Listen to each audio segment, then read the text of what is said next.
Greetings and aloha, what's going on? It's Mike from MyAssOff.com. And I just finished lunch here at True Digital Park. I got my new backpack. I've been testing it out today. Very happy with it, actually. The cool thing is it's got really padded shoulders, and it's got this deal in the front, you know? And I'll tell you, it doesn't look cool like when you're wearing it, right? But it really helps your shoulders. So anyway, the good news is that I'm no longer cool, as you can just see by me hitting my head on this thing. I'm no longer cool. But anyway, I got an extra water, and I had a wildly successful day getting some clothing. So, but what we're gonna do is we are gonna cruise over down here. I really like it over here. This is like a really cool little place in the middle of nowhere.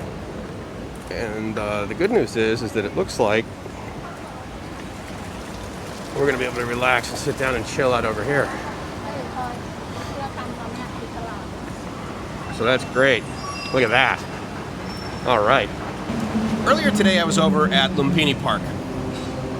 And I've had this is now the second time this experience has happened to me in Lumpini Park.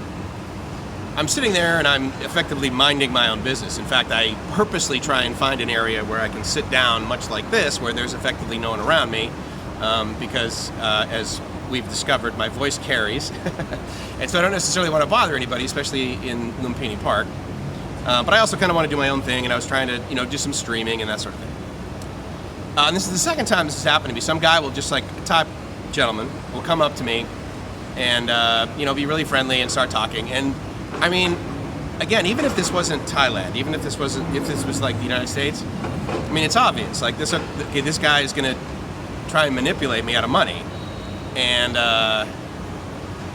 it's interesting. I mean, I know for a fact that if he's doing that, he's probably pretty desperate. No matter how successful he is at that, there's absolutely no way that he could make a lot of money. And I know that I gratefully am not desperate enough to beg people for money, or try and manipulate them out of it by giving them some story or something like that.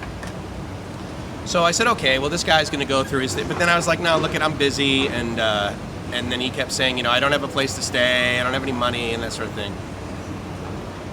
And the reason I bring that up is this is the first time I've ever experienced this in Thailand. I mean, I when I first came here, my first day,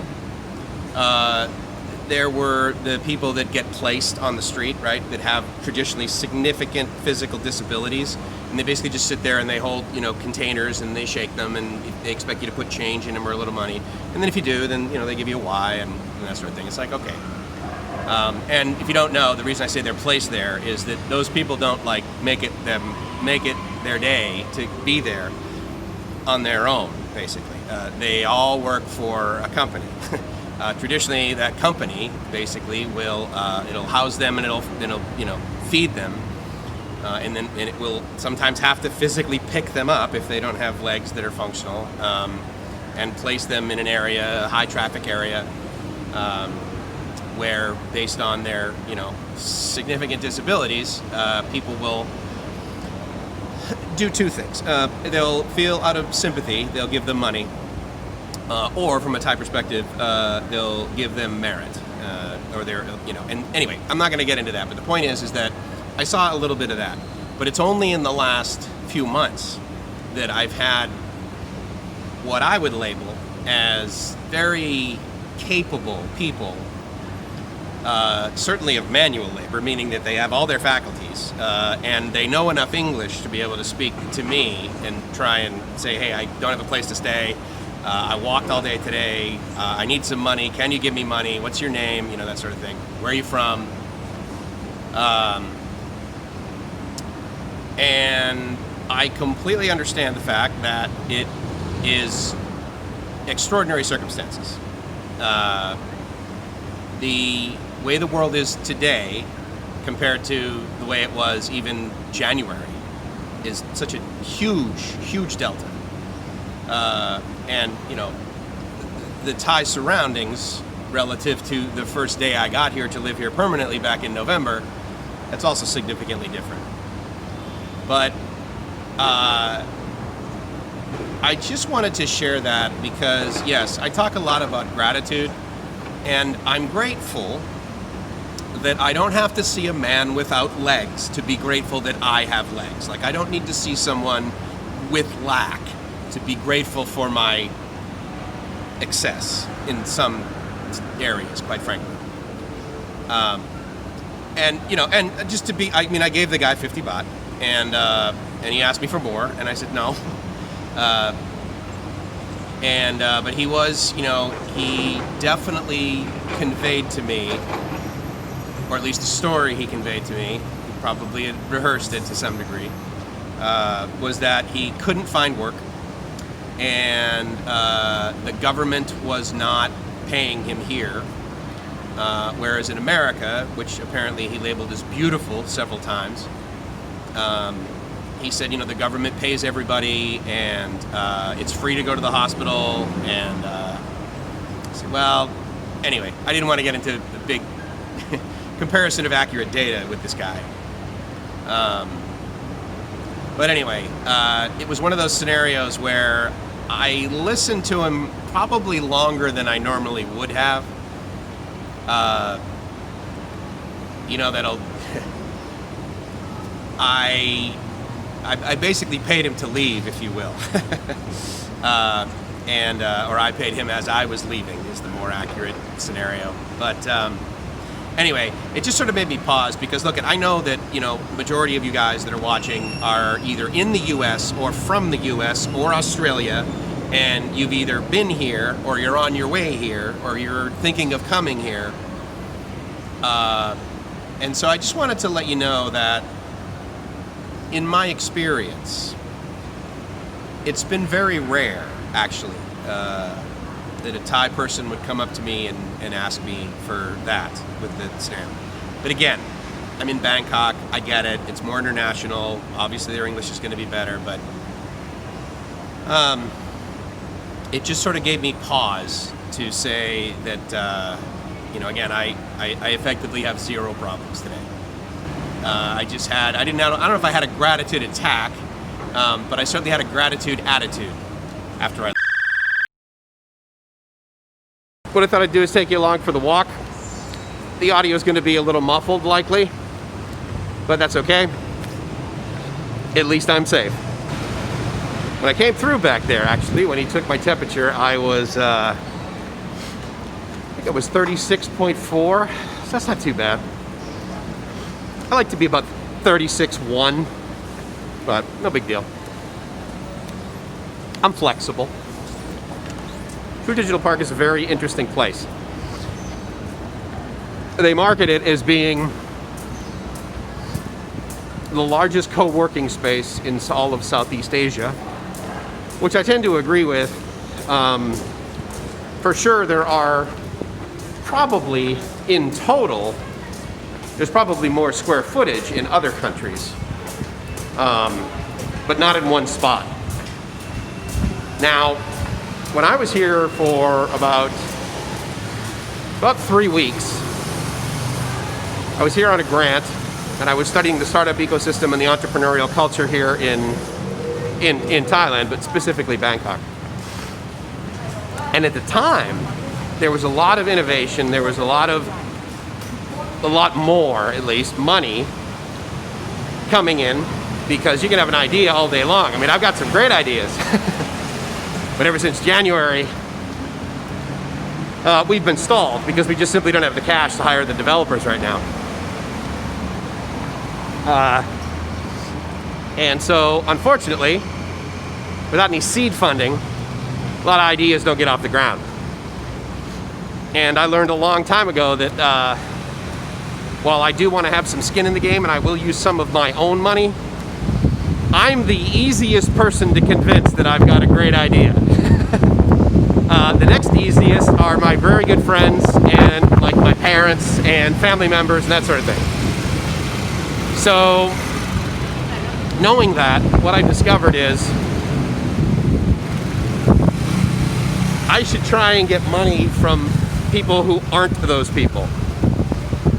Because if I can convince a random stranger to invest in me, my idea, my team, then I might really have something.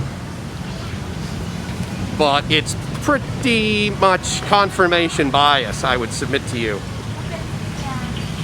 If I'm able to convince people that love me, that think I'm smart, that I'm smart. So anyway, what my business partner Ed and I have decided to do was to, really get the story, the presentation of our idea, really refine it, add things, subtract things, that sort of thing, but try and convince, random strangers, right, that it's a good idea. And we've been able to do that. And some of them weren't necessarily random strangers. Some of them were astute investors that had some cursory knowledge of either Ed or myself. And they were like, just tell us when you want to invest, or tell us when you need us to invest. And unfortunately, for everybody involved, the answer to that question came in about late February, mid-March. However, the offer had been changed, as you can well imagine, because the climate of the globe changed. And so their priorities were less about investing in something that may or may not happen. And it turned their focus on buying groceries. So I get that. But anyway, that's just True Digital Park back there. Now the cool thing is, as of yesterday, the rules in my condo are that the pool opens up at approximately 7. It's open for an hour, and then it closes for an hour to get clean, and then it's open for another hour, and then they close it again for another hour, and they clean it, and they do that throughout the day, basically between 7 a.m. and the final hour that it's open is between 5 and 6. So the good news is, I'm gonna get home here, and I'm probably gonna miss the 3 to 4 hour, but the 4 to 5 hour when they clean it, starting about 5 o'clock, I'll be able to get in that pool, and it's gonna be very, very refreshing, which is nice. Now, I thought it was gonna rain today. I